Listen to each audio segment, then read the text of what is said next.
Hi, everybody, and welcome back to the second episode of the Capital Corner. I'm Jake Posik, Director of Communications here at Maine Policy, joined by our Director of Policy, Nick Murray. It's been a couple of kind of quiet weeks in the legislature. They're just pushing paper up there, but we did get an advance notice on all of the bills that lawmakers are going to be debating this session, not the actual bills themselves, but just the titles based on the requests that were submitted by lawmakers by the date of cloture. And Nick, a couple of weeks ago, you wrote a blog post called The Good, the Bad, and the Ugly of those bill requests submitted by lawmakers. You joined the George Hill Rick Tyler show. They saw that and wanted to invite you on to talk about it. And I figured that you and I could talk about it right now because there's so many different ones to choose from. So I'll turn it over to you. What are your favorites of the good bills that were submitted by lawmakers this session? Yeah, there are so many to choose from. So I'm going to pick a few that I didn't mention with George and Rick. Folks can go to mainpolicy.org and go listen to that segment. But for the good bill in my list today, I like an act to restore balanced emergency powers. So this is just a title, but because we've worked with the legislators who submitted this, Representative James White and Senator Jim Libby, we know what will most likely be in this bill because we helped write it.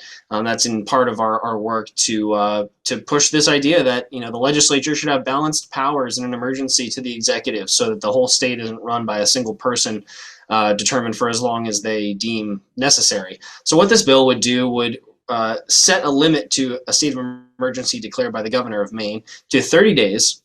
And then they would require that in order to extend that state of emergency past 30 days, the legislature would need to vote 2/3 in favor to do that. And so also, for those executive orders, those emergency orders that are issued by the governor during a state of emergency, this bill would require those to be narrowly tailored, which means that in order to infringe on Mainers' constitutional rights, the government would have to show that it has a compelling interest in doing what it's doing, and that the means to achieve that interest are the least restrictive means possible. And also, so anyone who wants to challenge those rules based on that strict scrutiny or that narrowly tailored standard, this bill would require that those challenges get an expedited review through the courts. So we're looking forward to having this conversation about, how much should Mainers and the People's Branch have? How much input should they have in a state of emergency declared by the governor? What's your good bill on this list, Jake? My favorite is an act to amend Maine's Freedom of Access Act. This is one that was submitted by Representative John Andrews, another one that we worked with. And as you know, Nick, we've struggled a lot in the last couple of years to get the government, these executive branch departments, to comply with Maine's FOA law. The way it works is ultimately the only time limit that exists within the law is the 5 days that they have to acknowledge your request. But after they acknowledge it, there is no time limit associated to when they actually fulfill the request and give you the documents or the communications that you're requesting.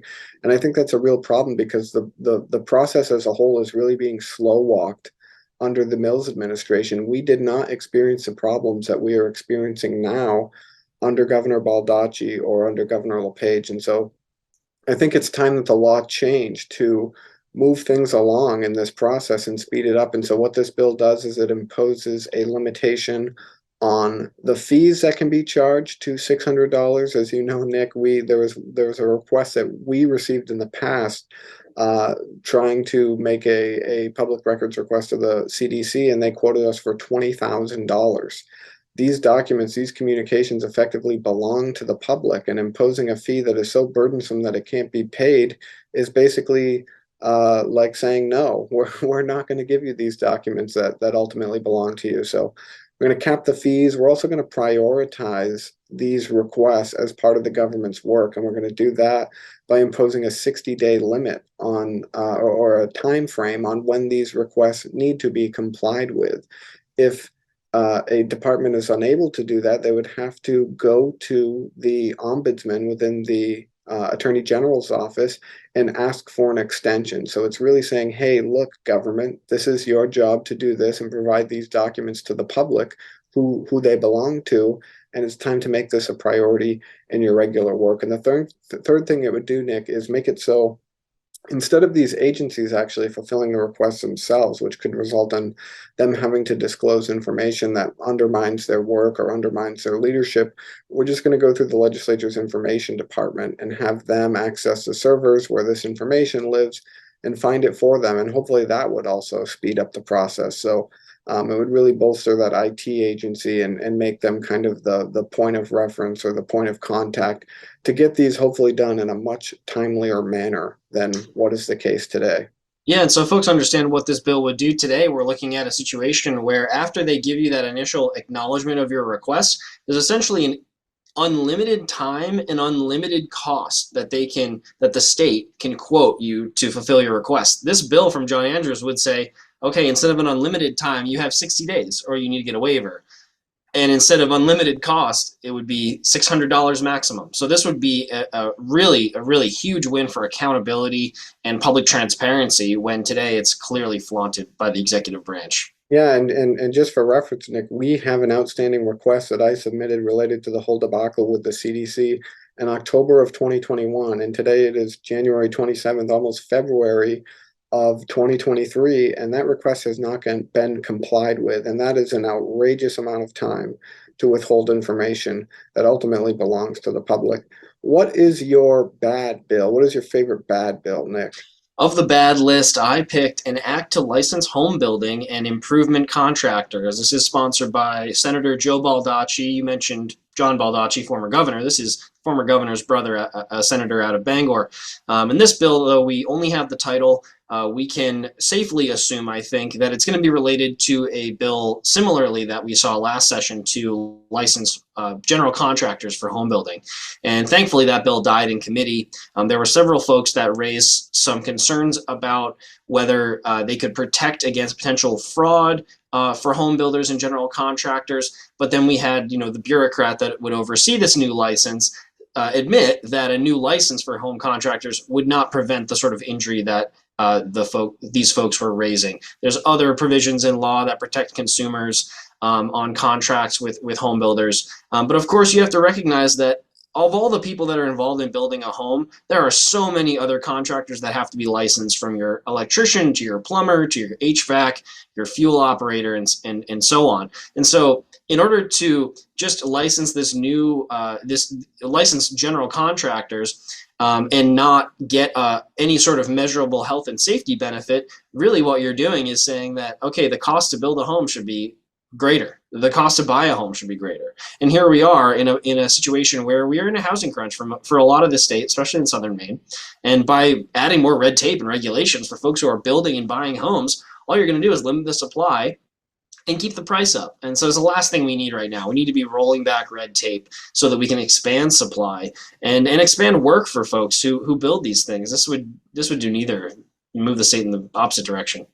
Yeah, I agree. And for me, Nick, my favorite bad bill based on these titles is kind of a mouthful. It's an act to amend the income tax law to raise the top bracket threshold, increase the lodging tax, and increase the short-term motor vehicle rental tax. You got three different big tax changes all rolled into one.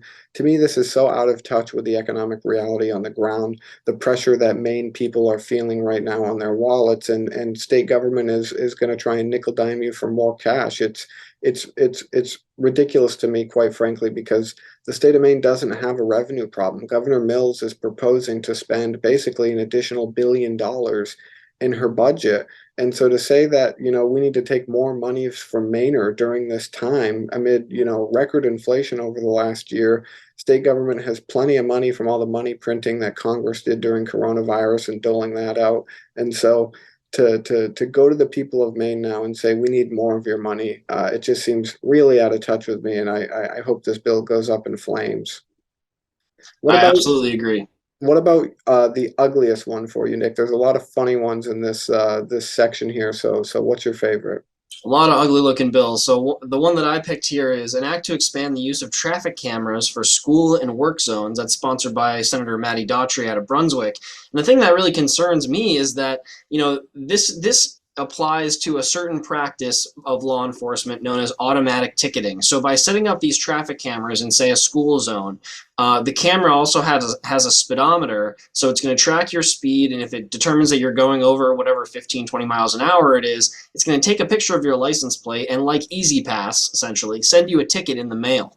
And so this is a really problematic aspect of how Mainers would interact with law enforcement, such that it is so problematic that an appeals court in Ohio in 2021 struck down this law. Ohio had these traffic cameras that were issuing tickets to people without even a law enforcement officer enforcing the law, and that's the issue that you get into. This is a due process issue, one, and it's also a Fourth Amendment. It's an unreasonable search and seizure and a stop, and so you're enforcing a law. And fining people without a person, an agent of the state, actually submitting that fine. And so I think this is just, and that's why 18 states have already banned this process. So I think this is just an overboard government overreach that is honestly ironic for someone who might consider themselves to be an advocate of civil liberties. This is going to give police and give the state more of an excuse to interact with Maine people, more of a reason to fine people. And then, we have to understand that every law is backed by, you have to enforce these laws. So whether it's going to fine people or send them to court or anything else, we have to understand that we have to enforce these laws. And I think that goes into your ugly bill for this list as well. Yeah. Mine also has to do with vehicles and traffic violations and whatnot. I dubbed this one the Karen bill, Nick. It's called an act to prohibit leaving a child under 10 years of age alone in a motor vehicle. This would be a new traffic violation, something that could eventually result in action taken against your license, or perhaps increase your car insurance that you're required to have here in the state of Maine. This is so ridiculous to me.